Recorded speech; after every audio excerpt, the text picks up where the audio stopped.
எல்லாருக்கும் வணக்கம். நான் டாக்டர் கார்த்திகேயன். வெஜினல் ட்ரைனஸ் பெண்களுக்கு அந்தரங்க உறுப்பு பகுதியான யோனி பகுதியில் வறட்சி ஏற்படுவது அப்படிங்கிறது ஒரு பொதுவான பிரச்சனை தான். அதுலேயும் குறிப்பாக வயதான பெண்கள் தான் பாதிக்கப்படுவாங்க. அதுவும் மாதவிடாய் நின்ற பின்னாடி தான் பொதுவாக அதிகமாக அந்த காலத்தில் தான் இந்த யோனி பகுதி வறட்சி வெஜினல் ட்ரைனஸ் ஏற்படும். என்ன பிரச்சனைனா இதோட சங்கடங்கள் ரொம்ப ஜாஸ்தி. அரிப்பு, சிவந்து போதல், மிக அதிகமான எரிச்சல், அதோட சூடாக இருக்க மாதிரி ஒரு உணர்வு அப்படிங்கிறதுலாம் அதிகமாக இருக்கும். ஆனாலுமே அவ்வளோ சீக்கிரம் டாக்டரை தேடி இந்த பிரச்சனைக்கான தீர்வுகளை தேடி நிறைய பேர் வரமாட்டாங்க, கூச்சப்பட்டுக்கிட்டு. அது பெரிய தப்பு. ஈஸியாக எளிமையாக குணப்படுத்தக்கூடிய ஒரு விஷயந்தான்.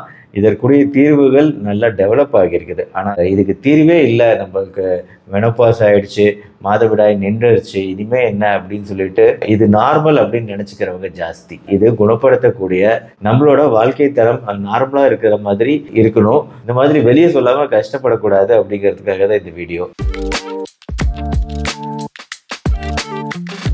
முதல்ல இந்த யோனி பகுதி, வெஜைனா பகுதி எப்பவுமே எண்ணெய் பதம் வாய்ந்த, ஈரப்பதம் வாய்ந்த ஒரு பகுதி. இதுக்கு காரணம் இங்கே சுரக்கக்கூடிய திரவங்கள். இந்த திரவங்கள்லாம் இந்த வெஜைனல் லிப்ஸ் அப்படின்னு சொல்லக்கூடிய இந்த பகுதியிலலாம் இயற்கையாகவே சுரந்துக்கிட்டு இருக்கோம். இந்த இயற்கையான சுரப்புக்கு காரணம், திரவங்களுக்கு காரணம் ஈஸ்ட்ரோஜன். இந்த ஈஸ்ட்ரோஜன் சுரப்பு நார்மலாக இருக்கும் பொதுவாக பெண்களுக்கு. எப்போ இந்த ஈஸ்ட்ரோஜன் சுரப்பு குறையும் அப்படின்னு பார்த்தீங்கன்னா மாதவிடாய் நின்ற பின்னாடி தான் இந்த பிரச்சனை வரும். அதாவது ஈஸ்ட்ரோஜனோட அளவுகள் குறைய ஆரம்பிக்கும்.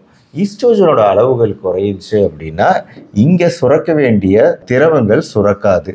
எப்போ திரவங்கள் சுரக்காம போய் அந்த பகுதியில் ஈரப்பதம் குறையுதோ அப்போ பிரச்சனை ஆரம்பிக்கும். இந்த ட்ரைனஸ், வறட்சி அப்படிங்கிறது நம்ம உடம்புல வரவே கூடாது. நம்ம தோள்கள் முதற்கொண்டு வறட்சி அப்படிங்கிறது நல்லது கிடையாது. சாதாரணமாகவே தோள்கள் வறட்சி நல்லது கிடையாது. முடி வறட்சி நல்லது கிடையாது.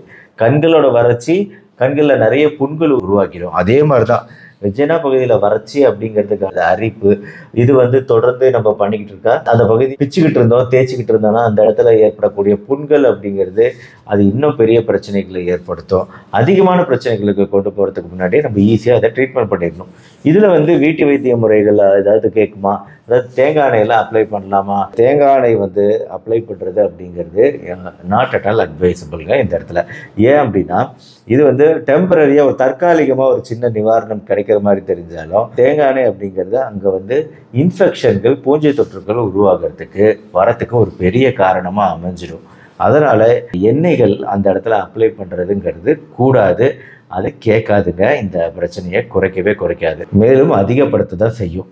இன்னொரு விஷயம் இப்போ வெஜைனா பகுதிக்கிட்டேயே தான் ரெண்டு விஷயமும் நடக்குது. ஒன்று சிறுநீர் கழிக்கக்கூடிய பாதையும் இங்கே தான் இருக்குது, சர்விக்ஸ் கர்ப்பப்பைக்குள்ள போகிற பாதையும் இங்கே தான் இருக்குது. அப்படிங்கும்போது எளிதாக ஆல்ரெடி ஈஸியாக தொற்றுக்கள் உருவாகக்கூடிய வாய்ப்புகள் அதிகம், ஆண்களோட பெண்களுக்கு அதிகம்.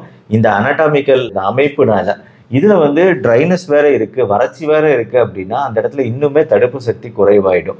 அதனால் அடிக்கடி தொற்றுகள் வரக்கூடிய வாய்ப்பு, சிறுநீர் தொற்றுகள் வரக்கூடிய வாய்ப்பு, யூரினரி இன்ஃபெக்ஷன் வரக்கூடிய வாய்ப்பும் அதிகமாகுது. அதனால் இதை கரெக்டாக கண்டுபிடிச்சி இதை கரெக்டாக அட்ரஸ் பண்ணணும். அதனால் என்னென்ன அறிகுறிங்க?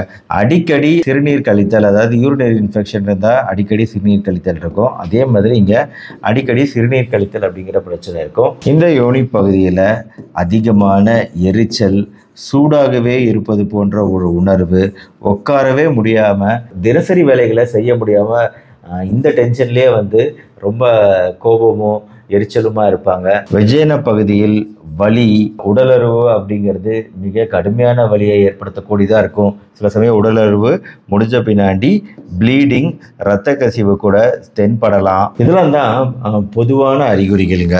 எப்படின்னா இது ஒன்று ஈஸ்ட்ரோஜன் குறையிறதுனால அப்படின்னு சொன்னேன். இந்த ஈஸ்ட்ரோஜன் நார்மலாக மாதவிடாய் நின்ற பின் குறையக்கூடிய விஷயம்.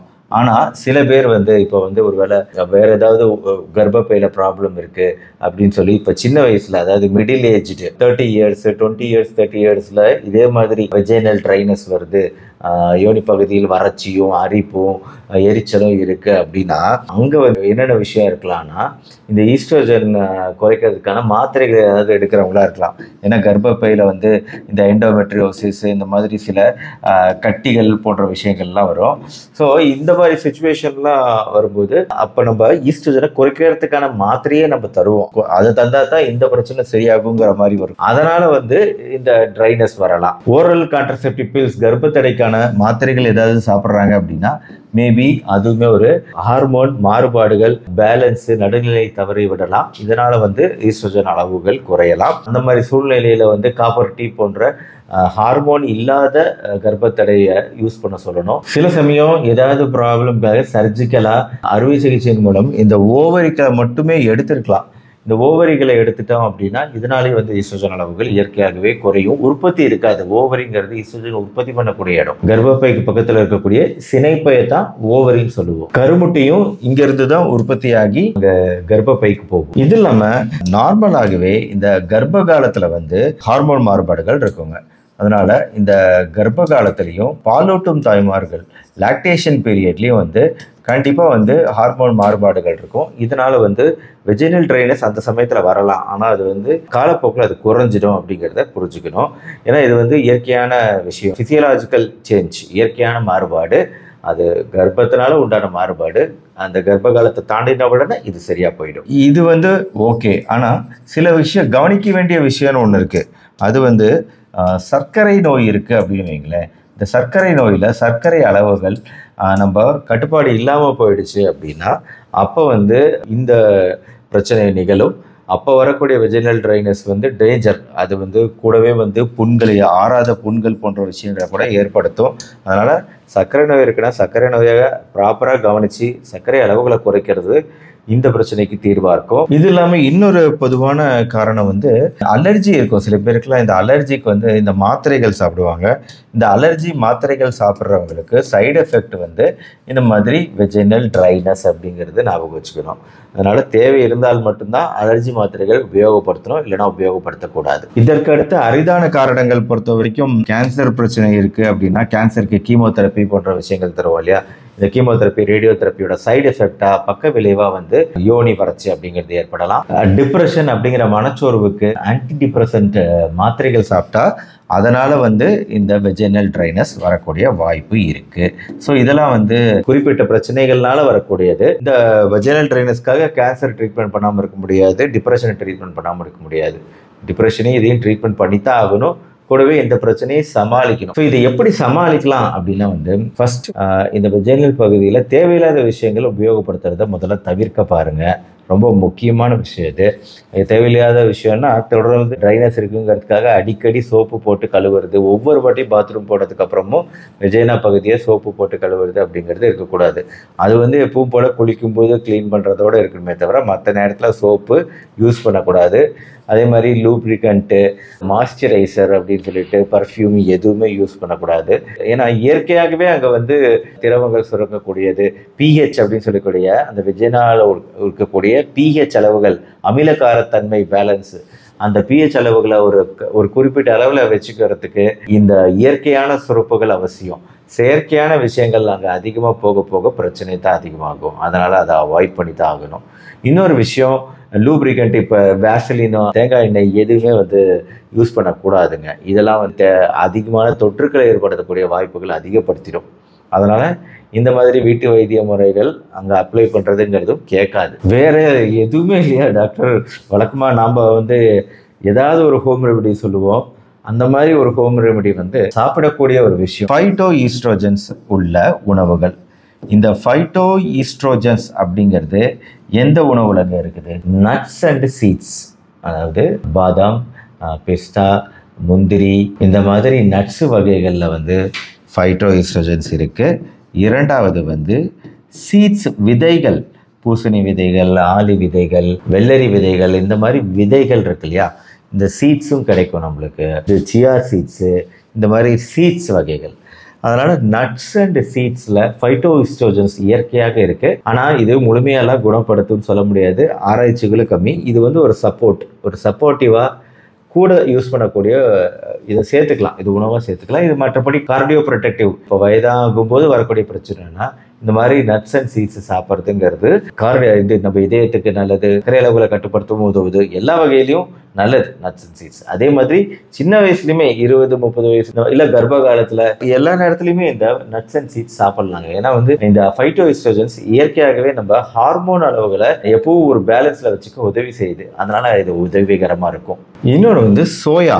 இந்த சோயா பீன்ஸில் ஃபைட்டோஎஸ்ட்ரோஜன்ஸ் அதிகங்க. அதனால் சோயா உணவுகள் சேர்த்துக்கலாம். அடுத்தது மீன்.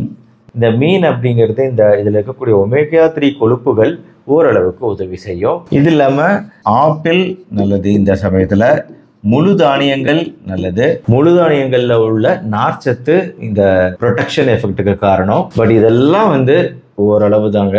ஒரு ரிலீஃப் கிடைக்கணும் அப்படின்னா மெடிக்கலாக உபயோகப்படுத்த வேண்டியது லூப்ரிகண்ட் அப்படின்னு சொல்லக்கூடிய இந்த ஈரப்பசையை தரக்கூடிய வாட்டர் பேஸ்டு லூப்ரிகண்ட், அதாவது ஆயில் பேஸ்டு லூப்ரிகண்ட்னு ஒன்று இருக்கு. எண்ணெய் மூலமா வளவளப்பு தன்மையை கொடுக்கறது, இன்னொன்று தண்ணீர் மூலமா வளவளப்பு தன்மையை கொடுக்கறது.